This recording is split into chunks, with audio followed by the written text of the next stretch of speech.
I work in the restaurant industry, so sometimes it's really hard to get to dinner time, but dinner time is important. Like, you get to share stories, you get to talk.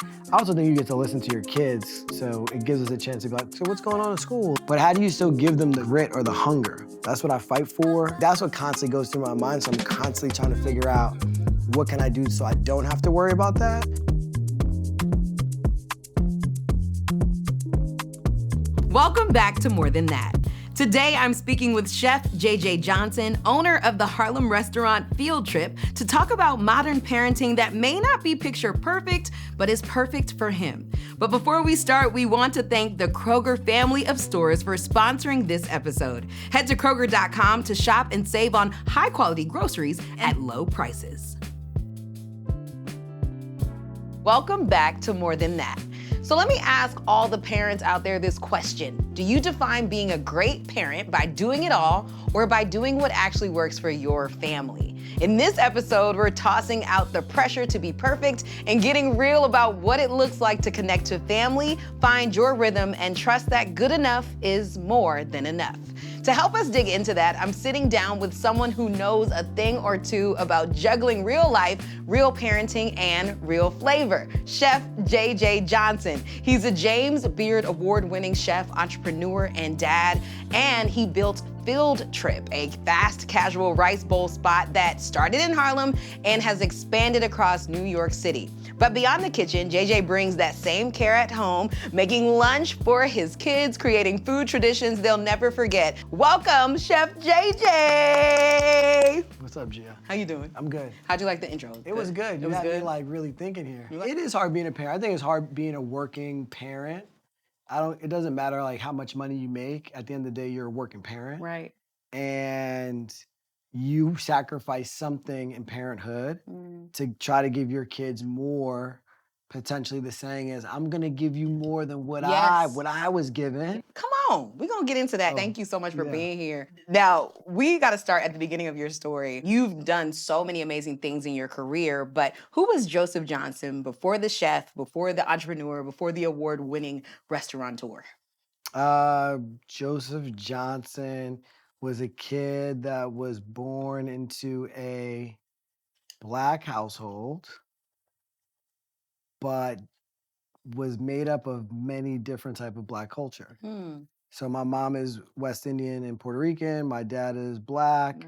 I was just Joseph Johnson. I was brought up in a very safe space where there was always food at the table that I might have not eaten. There was a lot of comforting. There was a lot of straight up talk. There was a father in my life every day. There was a grandfather in my life every day. There was a mom. There was aunts. There was great aunts. And it was just what I would consider how life should be. You were allowed to dream. You were allowed to fail. But I was rambunctious. I was annoying. I was fun. Well, that's dope. I loved to swim. I played basketball in front of our house. I cooked all the time or tried to cook. And I always wanted to be a chef. I think having two parents from two different parts of society gives you like a really well-balanced moment. When I look back as an adult now, it's like my dad grew up in Harlem.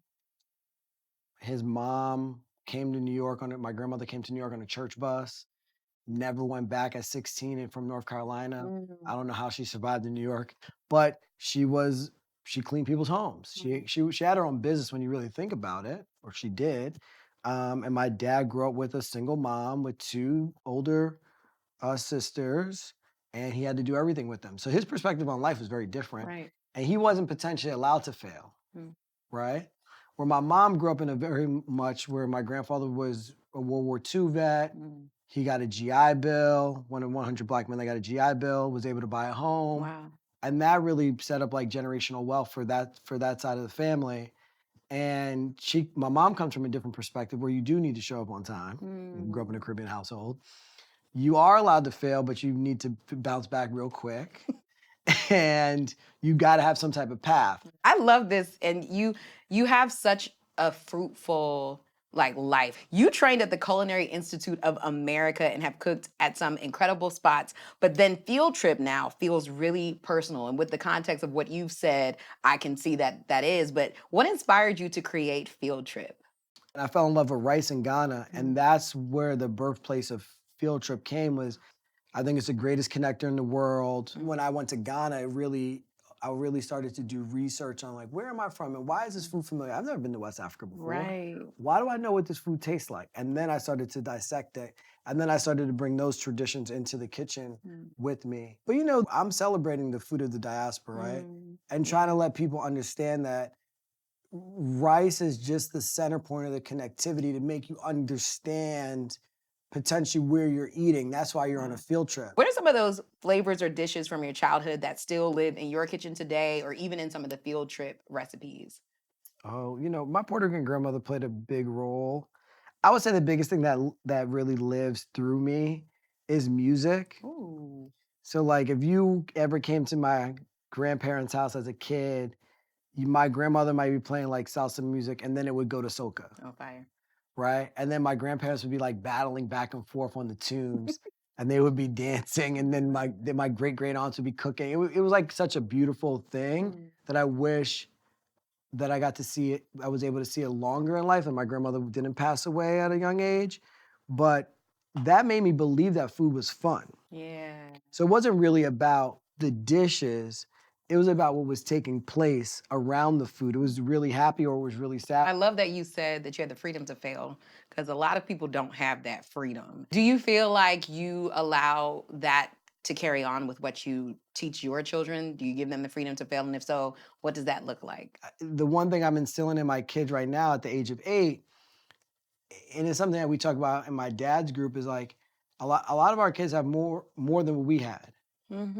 But how do you still give them the grit or the hunger? Like my son loves to play basketball and we work out a lot early in the mornings on the weekends. Like, yo, man, it don't matter if you're gonna be a scientist, you're gonna be a chef, you want to be a basketball player, you gotta work hard. So that's something that I was taught as a kid, that I think I'm one of the hardest working people in the culinary industry, that I instill that into my kids regardless. And you're not allowed to give up. Once you sign up for something, because you're spending our money, you got to finish it out to the end. And you share such great content online of what you're preparing for them. So I love to watch men, run the kitchen and do their things, because my dad would probably cook like 3 times a week. My mom would probably cook like twice a week. And what parts of how you were raised do you carry into your parenting, especially in the kitchen? And then what parts have you reimagined now for your own kids? So as a parent, not as a mom, as a dad, you have to figure out how to connect with your children on your own. You can't connect with your children the same way your homie does or your wife does, or your dad connected with you. You have to figure out how to connect in a different way. So food for me was the way I connect with my kids. We use it to do math. I use it for them to be active, as a way to be active in the house. I use food as a way to say, when we're in the grocery store, yo, what vegetable are you gonna pick for the week? And that's gonna be your vegetable. You can't argue with me. You have to eat it because you picked it. That's smart. So it's like just getting them involved. But that's my way of like connecting with my children. And I try to express it through social media to let people know, like, yes, I do send my kids to school with lamb chops. Yeah, crazy. I was like, yo, where is my lunchbox? Because I'm about to go to your kitchen. Lamb chops! But my kids also have twins. They don't eat the same stuff either. Right. So if you watch the content, you'll see Miles has his food and Taya has his food. And my wife thinks I've created these two monsters. Yes. Like they think they're in a restaurant. They order up. It is kind of ridiculous as I'm talking to you about it right now. It's amazing. I wish I would have said, so Dad, can I have French toast? Now, over easy on the eggs, not too hard. Like my dad was like, if you don't come down, sit here and eat these scrambled eggs and be quiet. Here's to finding peace in the chaos, deviating from a curated lifestyle to enjoy the eclectic every day. It may not run numbers on social media, but it works for you. Living by your own definition of joy, opting for authenticity and self-expression over perfect parenting that pressures us to do more, better, faster, making the soft life a strategy rather than a piece of content. Whether you find self-care on your grocery run or while cooking with the kids, Kroger's here to help you parent your way with low-priced, high-quality groceries. Start shopping and saving today at Kroger.com. Kroger, fresh for everyone. How often are you actually like cooking at home for your family? Because you cook a lot. And what's the secret behind turning everyday lunches into restaurant quality meals for the chefs out there that might actually want to try? I probably cook 3 times out the week. Okay. like a solid 3 times. And I think you should try to cook restaurant style food in your house. You should try at least one time. You should try to make like au pois sauce. Okay. You should try to I'm flex like, on your well, friends and say, or if no. you're cooking for a loved one, you should Yes. try to, it shows emotion. Okay. You could do it. Yeah, my dad was cooking like the same 3 things. Wow, We would that's have what like my mom- pasta, Okay. or then we would have a chicken dish. Mhm. We would have Pork chops, no, Steak. my dad is also no pork. Pork, okay. So chicken or like fish. lots of salmon. And you're arming your children with a lot. And even now with their knowledge of food and their knowledge of understanding how recipes work because they're in the kitchen with you. But how can the average person make meals out of the same ingredients without it feeling repetitive? Get your cookbook. Yeah, you get my cookbook, Simple Art Rice, but I think rice is the perfect example. Perfect. Okay, so as a chef, do you ever have nights where you're just like, let's just order in? I'm a big supporter of the culinary world. Like I'm supporting local restaurants in my community. I live in Harlem. I support I'm supporting my friends' restaurants or restaurants I don't know.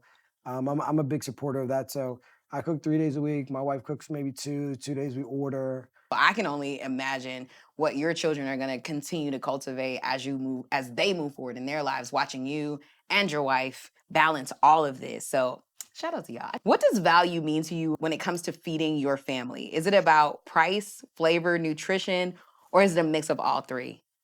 Value in this market is tough. In this economy? For me, I think you need to pay attention on the value. I would use eggs as an example. There you go. So like everybody's like, yo, the egg price is wild.